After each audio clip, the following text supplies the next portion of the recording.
So I became the CEO. I was very happy with that. We all went to see Chicago, the musical, the next day in London. It was great fun. And 6 months later, the founders basically said, we don't like this structure. Let's go back to the equal partnership or let's just split the company. So that was what happened. And I was very upset because these guys have just given me 6 months and look at how they're asking to split the company and so on. We had a lot of trouble and eventually we decided to not split the company. The investors decided to not split the company, which was, I think, a good decision. But I started to believe that these guys are the problem. These guys are the guys who are given up on this dream. These are the ones who are destroying Fractal. But once I reflected on it after a couple of years almost, I realized that, look, I was part of the problem too, which is that they trusted me to be the CEO. They, in all fairness, decided to elect me as a CEO. Obviously, I screwed up in how I led the company. So once I realized that my ego is part of the problem and I apologized, I think this problem resolved itself. So that was a big learning for me.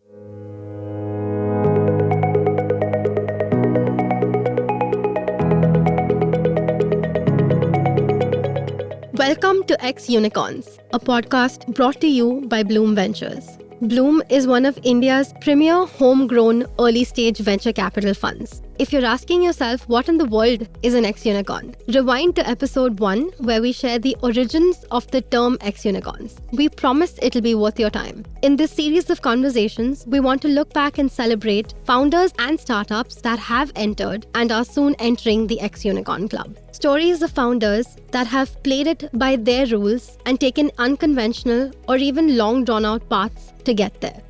In today's episode, we have Srikanth Velamakanni, co-founder, group chief executive, and vice chairman of Fractal Analytics, in conversation with Sajith Pai, director at Blume Ventures. The rocket ship is a popular metaphor used to describe startups. But the number of startups that are genuine rocket ships, which get everything right from the launch, hit escape velocity, and proceed successfully to unicorn status, and finally their destinations, are rare. Most startups, in fact, are often unclear what their destination is. They often construct the path and the goal along the journey. And the journey is hard, arduous, often lonely, as a founder and the founding team work hard to build and launch the product, work out the GTM, get distribution, as they continuously experiment and iterate along the way. The journeys are also varied. There's no one defined journey to greatness. At Blume, we celebrate these varied journeys, long and winding, filled with fear, uncertainty, doubt, finally emerging to success and recognition. We like to use the word X-Unicorns to describe these experiments, which eschew the formulaic unicorn creation approach of raising gobs of capital and using it to drive growth rapidly. These are today's unicorns that played by their rules and took unconventional or even long drawn-out paths to get there, such as Nykaa, Spinny, Inmobi, Zoho, and Fractal. And here you're with Srikanth Velamakanni, co-founder, group chief exec, and vice chairman Fractal Analytics, one of India's proud ex-unicorns, which has taken a long, initially turbulent, but later surer and steadier path to get to unicorn status. A bit about Fractal now. Fractal works with 135 of the Fortune 500. That is companies with over 10 billion revenue. There are about 4,000 large. And for last year, that's financial year 22, ending March, they had revenues of around 1295 crores. That's US 174 million. They're at a run rate of 2,036 crores or 267 million. It's fairly large. They've always been profitable. Founded in 2000, Fractal took over 20 years to become a unicorn, but it looks entirely different compared to the traditional tech unicorns that we speak about. It's profitable and has been consistently so, for it was founded at a time when venture capital had yet to take off, and they had to invest out of their profits to grow the business. Recognition came slowly but steadily through rounds led by TA Capital in 13, Khazana in 16, Apex in 19, and the recent 360 million mega round led by TPG Capital. This convo is a special one for me. Srikanth and I are batchmates from B School. We've known each other for 26 years. We don't meet as often, but it's always special to have another chat with a quanti geek on your campus. So Srikanth, I've spoken a lot, now to you. Before we get to the Fractal story, I thought it'd be great for our listeners to get a brief look at the journey that preceded it. So welcome to the X-Unicorn podcast, and it'll be great for us to hear your journey. Thank you, Sajith. Great to be here. My story began early during my childhood. I was in Assam. I lived in Assam in a small town called Duliajan, which still has the oldest running oil well in the world. And one of the things I learned while growing up was that my father used to work for the materials management division of an oil company. And he would always find people trying to bribe him or trying to threaten him. I saw once when we were taking our car out of the garage, a couple of guys came in and sort of threatened him with a pistol. That was the first time I saw a pistol. And I was pretty scared as a maybe 7 or 8 year old kid. And my father told me that they were trying to threaten me to do something. And his philosophy was an honest businessman is an oxymoron. So I took that to heart. I told myself I'm never going to be an entrepreneur. So I grew up with those sort of middle class values. Went to the IITs. I went to the IIT Delhi to do my electrical engineering. Was an okay performer there, 7-pointer, so to speak. I was challenged by the entrance test more than my desire to do engineering. Frankly, I did not know what engineering entailed. I just was very fond of math, and I thought this entrance test is really interesting. I should crack that entrance test. Similarly, the MBA entrance test also was something exciting, and decided to an MBA as well. Went to the Indian Institute of Management, Ahmedabad. And then during that time, I think a few things changed, which there were two assumptions basically I was working with before starting a business. The first assumption I had was honest businessman is an oxymoron, so no point in starting a business. And the second assumption I had was that you needed capital to create capital. Only rich people have the money to invest and start a business. And we did not have those kinds of resources. So I was going to work for a company, and I very clear that I was going to work for a multinational company and just build my career out there. So that was the path I was taking. I came across an interesting company called Infosys back then. It was a startup. It was a 15-year-old startup, but around $50 to $100 million in revenue. And they had just gone public in 1994, 95. The issue hadn't done well. And ICICI Securities was the sort of arranger or underwrote the public issue. And they also wrote a research report strongly recommending that people buy Infosys stock. I was quite taken in by the company, did not have any money to invest. But this was during my summer internship at ICICI Securities. So went back to my campus, to my business school campus, and lo and behold, a month or two later, we had this very interesting course called Business Ethics. Found Dr. Deepthi Bhatnagar, who was running that course. She invited Narayan Murthy, the co-founder of Infosys, for a guest lecture. And he spoke about how he built this company on values and how on the right principles. They used to have this saying called powered by intellect, driven by values. I was quite taken in by that. So my first assumption that honest businessman is an oxymoron, I thought maybe it's a bit dated. Maybe it's the 80s, the industrialization era in India, and now the world had changed. My second assumption around capital, that myth was broken in 1999, 2000 era. There are a lot of companies raised money. A lot of startups came up. The first round of startups came up, and they all could raise venture capital money. There were quite a few venture capital companies that have started to spring up. So I thought maybe you don't need capital that you already have to start a company. So with these assumptions invalidated, there was no reason to not be an entrepreneur. And one fine day, I met my friend Nikhil at McDonald's in Bandra and announced to him, this was his birthday, August 15th, 1999. I told him, hey, Nikhil, I'm going to start a new business by the end of this year. I didn't know where that came from because I had no plans whatsoever. It just empty bravado. But then 3-4 months later, there I was starting a business along with my classmates from business school. So that's my background before Fractal. That's fascinating. I think I was there for, first few months of Fractal where I saw some of the discussions that you guys were having. But yeah. So having seen Fractal through the last 2 decades, I think fair to say that Fractal can be divided into 2 parts. One is the early years when there was a little bit of turbulence settling down. There was a bit of evangelizing to sell the business model. Fundraising was a challenge. And when I look at Fractal, I think we can really talk about 4 key struggles really in the first 7-8 years of Fractal. And one is getting really the sales engine going. Second is getting that first funding, which really allowed you to survive and thrive. Third would be, I think it's well known now, the co-founder challenges to the co-founders moved out, etc.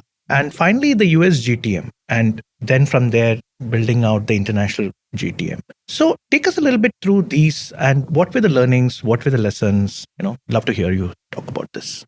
Yes, the very first thing was we were an analytics company when there was no such thing as an analytics company. So we were very early to the market. We had the classic curse of the inventor's curse, so to speak. We were trying to sell an idea whose time had not come. So it's very hard. And the first thing we did was, why don't we go to the companies that we've already worked for and try to sell this idea to them? So we went to ICICI, and my very good friend Jairam, who was also my classmate from IIT, he was part of the personal financial services, in other words, the retail business of ICICI Bank. bank. ICICI had recently acquired ICICI Bank and they'd become big personal financial services lender. But they did not have the right mathematical models that underpin all risk decisions. So they were relying on a Fair Isaac, which is a big credit company in the US, on importing some of those models and trying to make it work for India. Fair Isaac did not have any India data, nor were they interested in building India-based models. So we went and pitched that, hey, you know what? We are an analytics company. We can look at your data. We can build mathematical models that predict customer risk. So of course, ICICI already knew that, but they didn't have any wherewithal to build it themselves, nor did they believe that anybody else could build it. So they asked us the question, have you done this before? And our answer was, no, obviously not. We haven't. We're a startup. This is the first thing we're trying. So their question was, how should we trust you? Why should we trust you? So we said, you know what? Here's a way we can break that logjam, this chicken and egg problem. We will spend 3 to 4 weeks researching all the various techniques around credit scoring. We'll tell you exactly how to build these risk models. We'll compare and contrast all the techniques. And if you feel like we really know what we're talking about, then extend that trust to us. So we did that. 3-4 weeks later, we had this 32-page white paper on how to build credit models, what are the trade-offs, the process of building it, and the techniques that are involved in it, and the pluses and minuses of all the techniques, etc. So they really liked it, but then still were not willing to pay for it. And we were okay with it because we wanted to try this out. We said, you know what, we'll do this for free, but as long as you provide us some recommendations or some endorsement of our service after you're done with it. If this works for you, please recommend Fractal to others. And secondly, for any future work, please consider Fractal. So they were okay with that. The next 2-3 months, we built those models. It was absolutely fascinating. It was just the best time of our lives because, there were 2 things that came together in that. One is mathematics, which has always been my passion. And the second is consumer behavior. I was always interested in that. During my engineering days, I spent more time reading humanities, doing humanities courses. I really enjoyed critical thinking, philosophy, modern fiction, modern contemporary fiction, and psychology. And psychology was specifically very, very interesting to me. How do humans actually make decisions? It was quite fascinating. So to bring mathematics and consumer behavior together in actually understanding, predicting customer behavior through mathematics was intoxicating. I mean, to put it any other way would be wrong. So it was fun. We delivered the results and ICICI was thrilled. So they were willing to recommend us. So that was how we broke the initial challenge. We were also doing a lot of education, literally. We would go to every single bank in the country and tell them about how we did this for ICICI and how can we do this for you in risk and marketing. It involved meetings with the asset head, the banking head, the CEO, and everybody, right? And we would do 1 hour, 1.5 hour sessions with them. For 12 to 18 months, we would do like 15, 20 sessions with them. And eventually some of them would say, you know what, I think we believe it. We'll work with you. So it was hard. Initial days were hard. One of the successes we got was with HDFC Bank, who after taking 18 months decided that this was good. And then once they knew this was something that drove quality of revenues for them and reduced their overall risk, they just went berserk in terms of implementing it. So we had a great time implementing risk models across HDFC Bank. That made a big difference to the bank and it made a huge difference to Fractal. They quickly became our largest client as well. So it was fun. Initially, it was all about educating. It was about believing, proving that this concept really works, especially in a market this was very, very nascent. So that was the first big challenge, like you said. Going to the second challenge. Second challenge was about co-founders. We were 6 co-founders who started the business together. So 6 was a lot of co-founders. I generally tell entrepreneurs today that 2 people co-founding team is probably the ideal team because you should have one person who's like the CEO type and one person who's like the CTO type. And if you have that combination and if you can complement each other and have a great amount of trust with each other, that's usually the best starting team. But when we were starting, we were very excited because we were all these classmates. We were all good friends and it was more the merrier. In fact, we were 7 when we started. It became 6. And after 1 year, it became 5. One of the co-founders left. And then 5 of us were building this business together. And when the times were very bad, it was easy for us to work together because we needed each other for the emotional support and comfort. And knowing that, you know what, he also is sacrificing his career, not just me. So it was a lot easy to hang in together when times were not very good. Once we started getting some success, that's when differences started to emerge. Specifically, when we found success in the US and Singapore, our team split up into a Singapore team, a US team, and India team of co-founders apart from others. And this was pre-Teams and Zoom days. So we would have to have phone calls, very expensive phone calls. And that means that our communication really came down. We were doing Skype calls a few years later, but by then it was hard to keep the relationships alive. And then, trust broke down and eventually those co-founders left. It was very hard to manage that situation because losing your co-founders is not easy, especially if they're friends. So it created a lot of challenges for us and took us 2-3 years. I think the biggest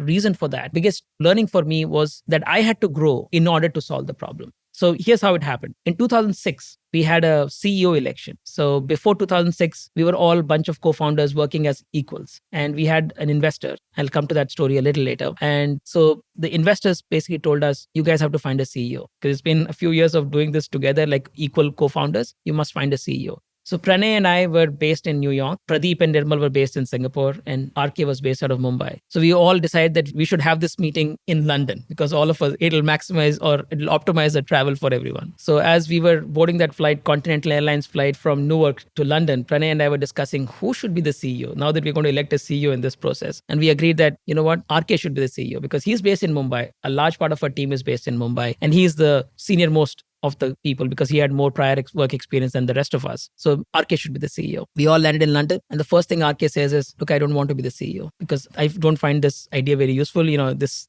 amount of accountability, visibility, talking to investors, I'm not going to have fun. And I've got 2 kids, Purvi and Tanvi, so I don't want to do this stuff. So then we didn't have any option of who would be the CEO. And then Pranay and I stood for the CEO election. And the 3 others unanimously decided that I should be the CEO. So I became the CEO. I was very happy with that. We all went to see Chicago, the musical, the next day in London. It was great fun. And 6 months later, the founders basically said, we don't like this structure. Let's go back to the equal partnership or let's just split the company. So that was what happened. And I was very upset because these guys have just given me 6 months and look at how they're asking to split the company and so on. We had a lot of trouble and eventually we decided to not split the company. The investors decided to not split the company, which was, I think, a good decision. But I started to believe that these guys are the problem. These guys are the guys who are given up on this dream. These are the ones who are destroying Fractal. But once I reflected on it after a couple of years almost, I realized that, look, I was part of the problem too, which is that they trusted me to be the CEO. They, in all fairness, decided to elect me as a CEO.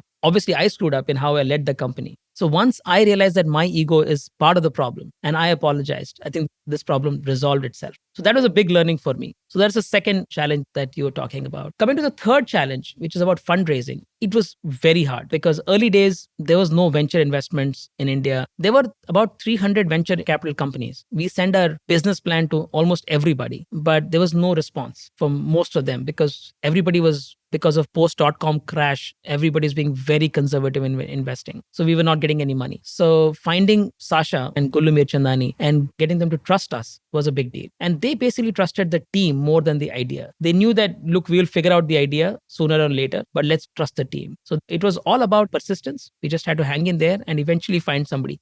You need only one person to trust you for fundraising. You don't need 100 people to love your idea. One thing I have realized over years is that don't try to convince other people about your business. Right? Find the people who are already convinced and just do business with them. I was in this drive of evangelizing. I knew that analytics is a great business, so I was here to convince everybody that it's a great business. I think it's a very foolish idea. The right idea is to find somebody who already believes it and take money from them. So now when we raise capital, there's still those companies, those investors who don't believe. So we ask them, do you believe in what we do? If they don't believe, we stop talking to them because there's always going to be some who believe in us. And it's always about finding those people. So that's been my learning in terms of the third lesson. The fourth lesson, which you briefly alluded to, is about the US go-to-market. So we were doing some very exciting, really good work with Indian clients. We were game-changing work in India. The work we did for HDFC Bank, we created this thing called a debit scorecard, which is using their banking information, checking accounts, saving accounts information to infer credit risk. What happens if you give them a loan? That turned out to be a very strategic move for HDFC Bank because they changed their entire business into acquiring customers on the liability side first and then giving them loans. So we were very excited. We were very confident about the work we were doing. So when we made the first trip to the US, assuming that, whatever we are selling will sell very easily in the US, we were there for a rude shock. Turns out that US is a few years ahead of India in all of these things. And when our pitches fell flat on them, we did this 5 years ago. And this is not latest or greatest in the world of analytics. So it was a rude shock. So I came back, Pranay and I made the first trip to the US. We came back and we put this chart on the board. We had sort of a triangle, which was like business, analytics, and technology. See, in the world of analytics, there are 3 key vectors. Either you're very good at business, like a McKinsey is really good at business consulting, or you're very good at analytics, or you're very good at technology. We agreed that we cannot be the best in business. There are many consulting firms. We cannot be the best in technology because there are lots of IT companies, but we could be the best in analytics. So we said we have to be very sophisticated in the way we use analytics. And that edge is required to succeed in the US. That insight, coupled with a few failed sales experiments, we hired a gentleman called Matt who joined us very early on. He turned out to be our best salesperson ever. He's part of our executive team today, 15 years later. So some bets went well and many sales bets went wrong. But eventually, through trial and error, we figured out how to sell in the US. And that's also worked out quite well over the years. I think initially what worked was clarity of our approach or clarity of our capability in the analytics space. We were really good in analytics and we could demonstrate that we can take any problem and we can really go deep into it and bring some thoughts to the client which was new to them. So there was some value in terms of our innovativeness, our sharp differentiation with others, which worked well. And then obviously that is not going to work for the long term because people will obviously copy you. And as over time, analytics has become more and more mature. So many other competitors would emerge. The next thing that worked for us was to be very clear on who to serve and who not to serve. This is a thing I keep harping upon a lot, which is you have to have clarity on your client. Who is my customer? This is a question you need to ask literally every few days. Who is my customer? And in our case, who's our client? And we refined it to saying our client is a company that's at least 10 billion in revenue, 20 billion in market cap, or has 30 million consumers. Because analytics is useful when you have many consumers to serve. So 30 million consumers, 20 billion market cap, that was the way in which we were determining the size and worth of the company. 10 billion at least in revenue, that gives us a maturity of the business, how they run as a business. So we said mature companies that have large number of customers, they are the best potential clients for us. Now the question is, why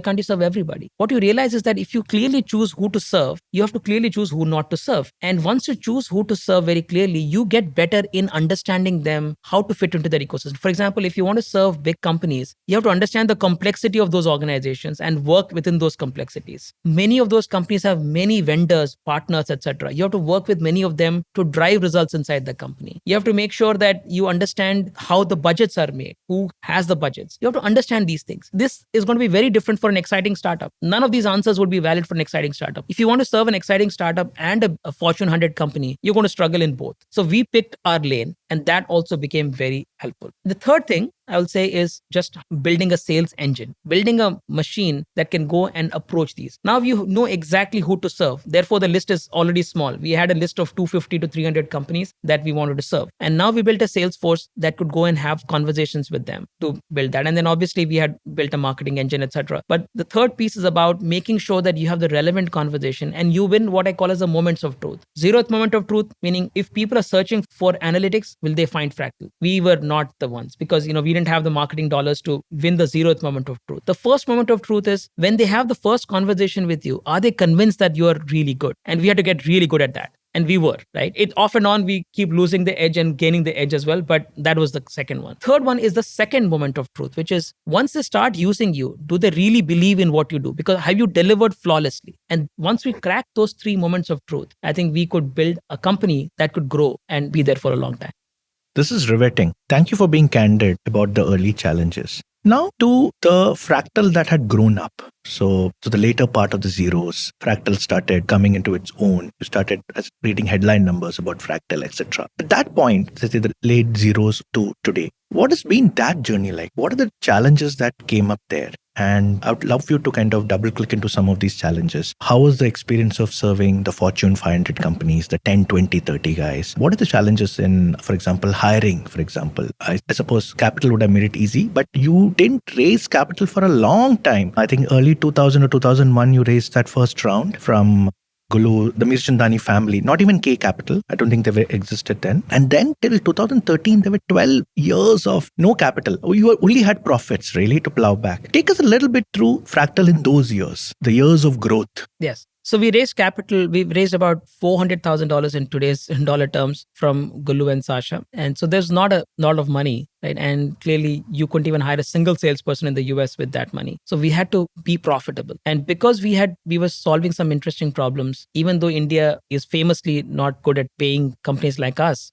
we were able to create some profits and reinvest those profits and eventually build the US go-to-market like we just discussed. After that, we basically were growing and we decided that we will not take any money, not because we didn't want to, but because we couldn't raise money, because we had these founder dispute that was going on, which we had just discussed, right? So we had many term sheets from very reputable VCs like Nexus Venture Partners, etc. But unfortunately, all of them were conditioned on not having this founder dispute going away, and it was not going away. So by the time the founder dispute went away, I think there was a global financial crisis happening. So we did not raise money. And then there was also this thing that I mentioned. Many of them would not want to invest in a business like ours. Okay, how do you scale this business? Is it really scalable? Is it a services business? There are many of those things. One of those stories I'll tell you is we had an Indian VC firm. Actually, it's a global VC firm with India presence. And this guy who used to run it was a senior of mine from my engineering college. So he and his US partner, they both visited us for one full day in Fractal office in Mumbai. They really loved the business. And at the end of it, this person, I'll not mention his name, he comes to me and says, Srikanth, I think you've built a decent business. We really like your business. The problem is we don't like you. I don't think you can scale this business. I don't think you can grow this business. So unfortunately, you're too important for this business. So we're not going to invest in you. It was just hard-hitting realization. I mean, frankly, I took a day to process this. I was so crestfallen, so to speak. Next day, I discussed this with my executive team. It was very hard to bring it to the exec team because just to tell them that I am the reason why we can't raise money. So, but I've realized over and time and again that feedback is very important. Feedback is very hard hitting. I take feedback very badly. I'm really bad at processing feedback. It stings a lot. But over the years, I have realized that absorbing this feedback and acting on the feedback is important. So it took me some time. But again, I had to make sure that it's not affecting me too much. Because if you tell yourself that you're not good enough, it's difficult to get out of that trap. The idea was that, look, I can get better. And maybe he's right and maybe he's not. Who knows? Let me work on it and let's see if we can succeed. And frankly, since those days, we've raised another $675 million of capital. So we've obviously proven him wrong in some ways. But in some ways, maybe he was right. And maybe I just got better over the years. So those were the initial challenges of fundraising. Because of all of this, we did not raise capital. We were forced to use the capital that we had and grow with that. But eventually, we got to a place where Fractal had scaled to some 7-8 million in revenue. It was growing fast. It's growing faster than every year. And that was the time when we knew that we could go and raise a round of capital. TA came in, they invested 25 million, and then things took off from there. And then the challenges there was you have already built a business. You've established that Fractal can do good work. But that doesn't translate to delivering flawlessly on every client because now we are hiring people. It's not a 50 people company. It's a 100 people company. It's a 200 people company. I tell a lot of founders that the nature of a business changes dramatically once you hit a scale in terms of number of people. The complexity of business should be measured by the number of people. Once you hit 50, new complexities emerge. Once you hit 200, another set of complexities emerge. And usually there are crises before you come out of them. You have to deal with those crises. Because when you hit 50, at that scale, everybody doesn't know what's going on. Some people think there is different versions of the truth floating in the organization. So that starts to happen at 50. At 200, you have a lot of crises because many of the people have no idea what the top is thinking. They're not talking to them. And teams are formed which are doing their own thing. And there is usually some kind of a leadership crisis unless you've created an executive team and you're able to cascade communication nicely to the whole organization. You're running town halls. You need a lot of cultural interventions as you get to 200. So we hit those kinds of constraints. Thankfully, we built solutions around that. The first of those was, can we deliver flawlessly? Yes, if Srikanth is involved in building a mathematical model for a client, we will do well. But Srikanth doesn't have the time to build, or none of my other co-founders or senior executives have time to work on every project. So we had to hire people and they had to be really good and we had to nurture and grow them. So building those processes where we could deliver flawlessly in every engagement was not easy. We cracked that problem. The next big problem was to crack was, can we be really client-centric, right? See, once success starts to come, arrogance also builds up. The first sort of victim of success is your humility, right? And you start to believe that, I don't really need these clients. And we were a famously client non-centric organization for some time. And then one day that it struck us that this is a problem. There was a gentleman called Srikanth Gupte who used to be the CEO of one of Marico's businesses. I found him to be an executive coach. I brought him into our company. He spent some time walking the aisles and he comes and tells me, Srikanth, you are the most client-unfriendly organization I've ever met. I was like, no way, this is not true. Again, resisting feedback. I'm famously bad at taking feedback. So I said, no, Srikanth, this is not true. We are very client-friendly. Look at all the problems we're solving. We're doing such amazing work for our clients. How can you call us client-unfriendly? And he said, no, there is no client conversations happening. And you are very excited about the craft of analytics, but you don't care about the client you're serving. You don't care about their success. whenever you talk of clients, you are always criticizing them. Oh, they don't know this, they can't implement this. Problem is always at the client end, as far as you're concerned. It took me a couple of weeks to process this. And then I brought our executive team into thinking this together. And then we decided that, you know what, we will be the most client-centric organization on the planet. Let's make the switch. And next 1 year, in fact, we stopped selling. We said, let's just work on our existing clients and make sure that we deliver really, really well. It turns out that even without selling, we grew very nicely in that year. And forever, we turned ourselves into a client-centric organization. Today, people won't even recognize the Fractal of 2012 because we are such a client-centric organization 10 years out. But that happened. So we continue to conquer new challenges like these. After we raised funds, we had to make sure that we are able to raise funds every now and then. So we built a nice team which would do fundraising and so on. So challenges have kept changing. The latest challenge has been about, can we build an M&A engine? Can we build an engine where we can nurture and grow our own startups within Fractal? But the good thing is about entrepreneurship is that there is never a dull day. Every day is a new challenge. Every day is a new catastrophe waiting to happen.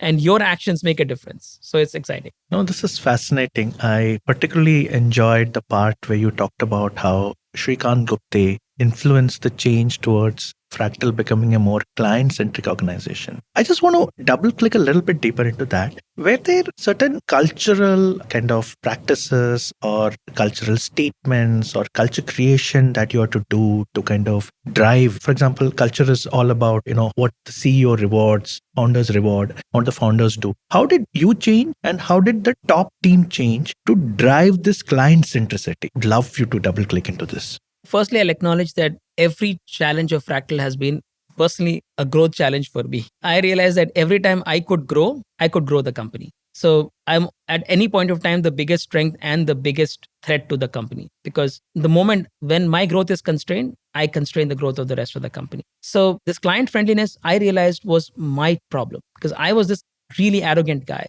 The whole entrepreneurship journey for me has been an exercise in ego destruction. I've been able to cut my ego to size at every scale, right? So if you have very high ego about what you do and your craft of analytics, client is just an incidental thing, right? To actually be able to serve. See, we would have a problem in even mentioning the word serve, because are we subservient to serve somebody? That would be the kind of mindset we would have. But now we are very comfortable in saying we serve our clients, right? Everybody has to serve somebody, as Bob Dylan also said, right? So we recognizing that Fractal is here to serve clients and our goal is to actually make our clients successful was a very big deal. So we developed what we called as the TCS strategy, Total Client Solution Strategy. And we did a strategy exercise along with Srikanth Gupte, and we said that there are 3 options in terms of strategy for Fractal. And this is a model called the Delta model of the firm. And one of the options is being operationally efficient. Be the lowest cost provider, like Michael Porter also says, right? That's one strategic option. The second strategic option is differentiation. In that,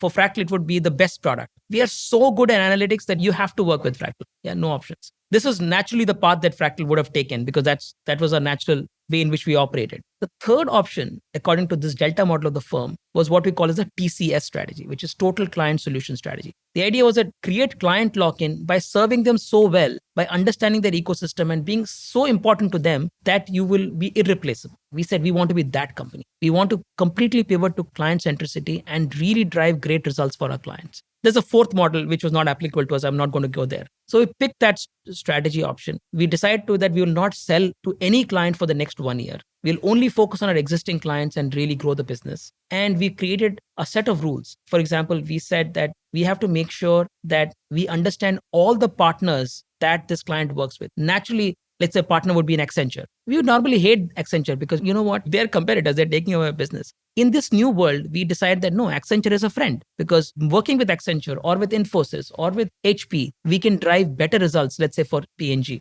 The idea was to drive results for P&G and work with everybody as required to drive the results. It takes some maturity to get there. But once we got there, once we worked effectively with them, things started to move. I'll give you one little story around that. This was one of our largest clients, you can guess, but I won't name it. And they decided to pick Fractal as a vendor in 2006. They did a global search, 25 companies, they picked Fractal. And next 2 years, we were doing some business for them. It took several months to set up, right? They would come and say, are you ready for scaling? And we would say, yes, we are ready to scale. But we'll have very little business from them. Eventually, we got a project, which was almost $1 million, which was a very big deal for Fractal. It would be like 10% of our revenues or something like that at that point of time. And we were doing that project. And one fine day, this client comes in and says, you know what, I've decided that I'm going to give this project away. And I just want you guys to transition this work to this vendor.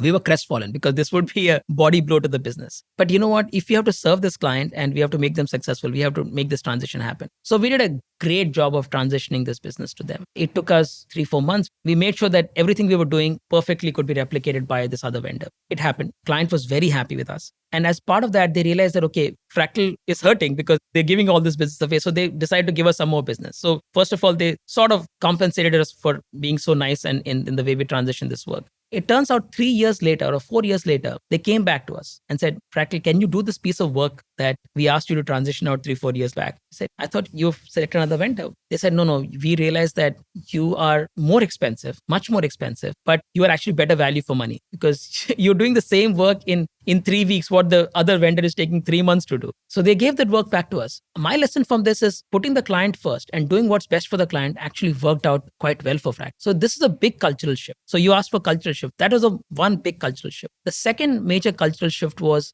becoming more people-centric, building a great place to work, right? Which was also, again, naturally, when you're a small company, when you're less than 50 people, every company is people-centric. Every work is always fun. It's great, right? So retaining that at the scale of 200 and then 1,000, then 4,000, that is not easy. We all think that, hey, you know what, we are different. But every company goes through that as far as I have seen. So we went to a place where we had just raised a round of capital from TA and we were growing nicely. But suddenly we were not as people-friendly as before. And we were hiring this really bright set of people. And I was not sure that we were taking good care of them.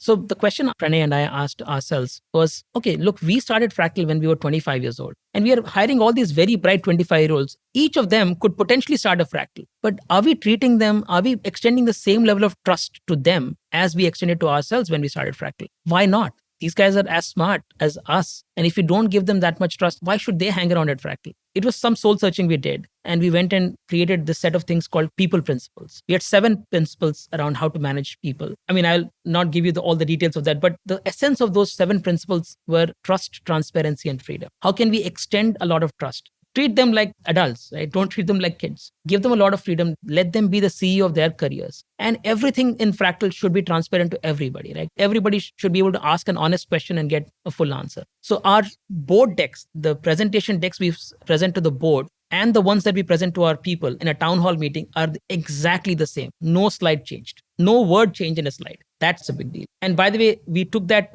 to clients as well. You would say the same slides to clients, the same slides to the board, same slides to the people. That is another big cultural change for us to be this people-friendly company which is built for the long term. So these are 2 major cultural changes that we have accomplished over the last many years. This is really interesting.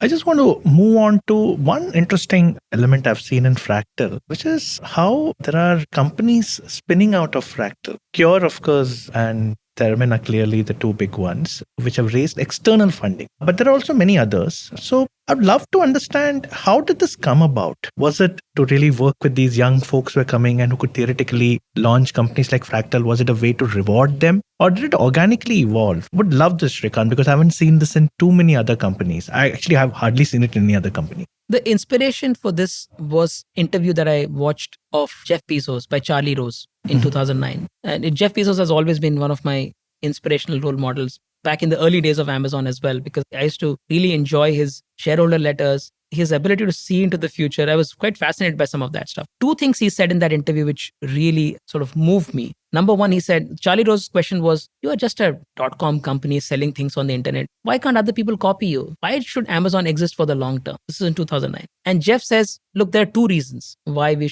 will be successful in the long term. Number one, we are very customer centric. We are so customer centric that we will invent and invest on behalf of customers. So that was a big aha moment for me, because customer centricity in terms of serving our customers well or serving our clients well and doing what's best for the client, we had already got that, right? But the thing that I recognized was that to be truly client-centric, you have to invent and invest on their behalf. So if you're creating an iPhone, customers don't want it yet, but you have to create it before they ask. You have to invent on their behalf, right? That was a big moment for me to think that this is the way we can make the client-centricity story of Fractal even better. So that was the first one. And the second one he said in that was extreme long-term orientation. Jeff's comment was, most companies, when they think long-term, they think 3 years. Sometimes they think 5 years. But as Amazon, I can think 7 years ahead And he had just started Amazon Cloud, AWS back then, 2008, 9, and around that time. You can see that he was right, almost all counts, taking that extreme long-term view. So these are the two things I've tried to learn from Jeff over the years. So the idea of investing and inventing on behalf of clients, what led us to starting businesses within Fractal. So around 2012,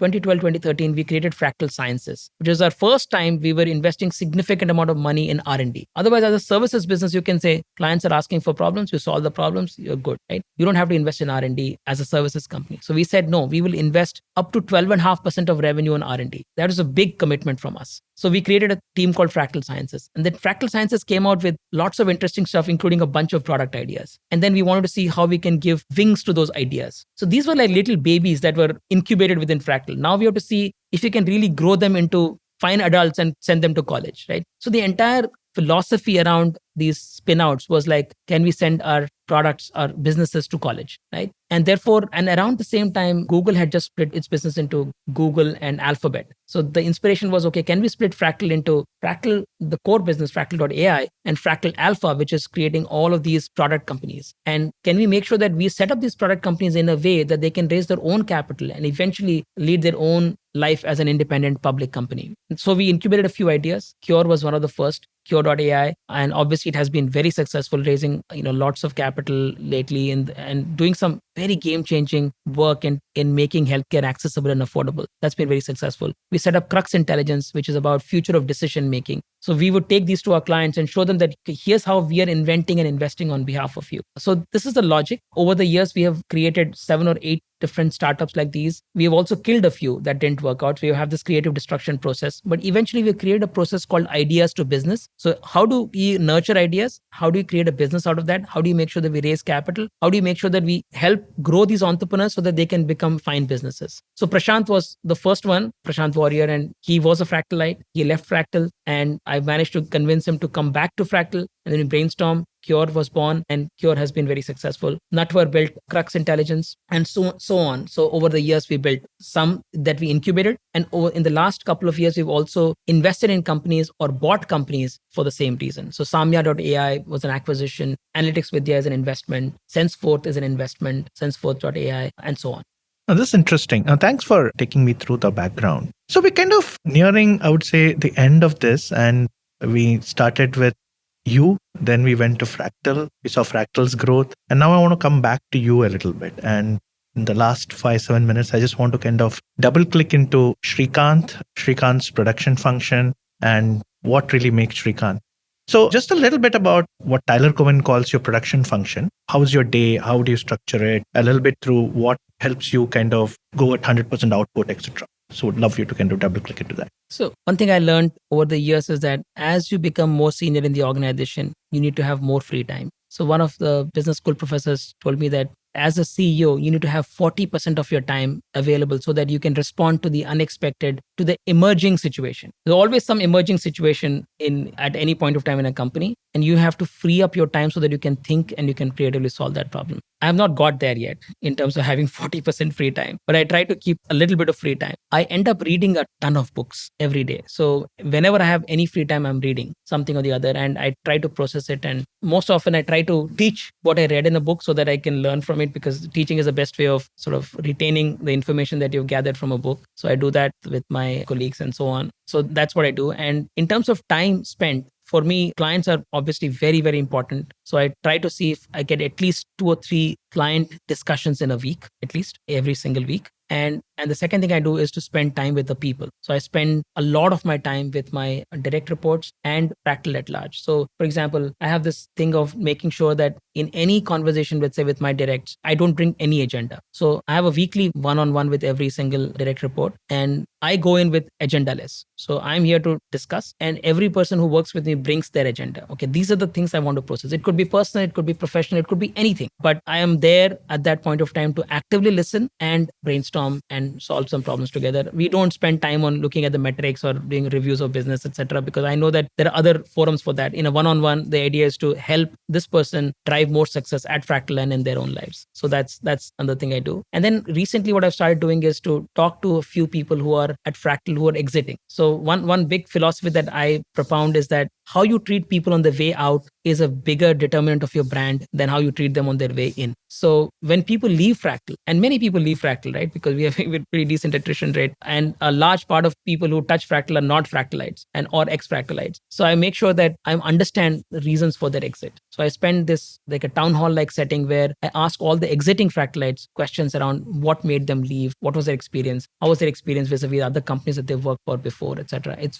very fascinating. I get some very good insights. And then we do this weekly town hall with people. Every week since COVID began, we've done 150 of those town halls where we spend 90 minutes answering people's questions. Anybody can ask any question anonymously. So all kinds of questions come up and we try to answer them. That keeps the accountability of the company going, transparency of the company going. And if you do something stupid, literally very next day, a question will pop up in the town hall. It's a check and balance to make sure that we're doing the right thing as a company. So that's where I spend time. My calendar is quite blocked, but I found that this trying to free up some time is useful. So I'm trying to get better at creating more free time. Yeah. So talk a little bit about reading books. You've spoken about The Breakthrough Company as a book that inspired you, which kind of gave you principles for going from, say, 5 or 10 million to 100. What are the other books or podcasts or YouTube videos, which have been useful for you in your learning? Yeah. Firstly, I seriously believe in books. I think books are the cheapest way to learn things because somebody spent their whole life and put 2 or 3 years of hard work in creating a book and they sell it for $10. It's the biggest bargain you can ever get. I was speaking with one of her advisors and asked her, she's a CEO of a Fortune 100 company. She's recently written a book and she told me she took 6 years to write the book. 6 years as a Fortune 100 CEO, she wrote that book. And I'm like, okay, I get to read that book for $10. I find that a fascinating investment. So I read a lot, typically 50 to 75 books a year. Over the years, they have been more nonfiction than fiction. I moved my selection to nonfiction more than fiction. But lately, since the last 2 years, I've decided that I'll have a healthy mix of fiction and nonfiction. So a third fiction and 2/3 nonfiction. That's really how it is going. The books that have influenced me the most, if I were to mention them, one would be Influence, Psychology of Persuasion by Robert Cialdini. It's probably the best book on psychology ever written. It was written in 1984 and rewritten and updated in 2021. It's a brilliant book. Anybody and everybody should read. The other book that's over the years has inspired me a lot is this one called Man's Search for Meaning, Viktor Frankl, which is a fascinating book. And the books written by Chip and Dan Heath, I love those. Made to Stake, Decisive, Switch. If Chip and Dan Heath have written a new book, I'd be buying it. I'd be pre-ordering it typically. Usually for Dan Ariely as well, I would love his books as well. Another writer I love a lot is Jonathan Haidt. He's a professor. He's written some amazing book. One of his is called The Righteous Mind. It just opened my eyes. It's a book on moral psychology, beautiful book on what are the various values that people have. And he clearly sort of shows the differences in values between Democrats and Republicans. It was quite an eye-opening book for me. Coddling of the American Mind, Happiness Hypothesis. He's written lots of amazing books. I love reading him. So these are some of the ones. I also read a lot of books on positive psychology, like Tal Ben-Shahar, Raj Raghunathan, Sean Aker. All of these guys have written some amazing books on happiness. So these are the non-fiction type books. I also read some business books. Negotiations, for example, Chris Voss's Never Split the Difference.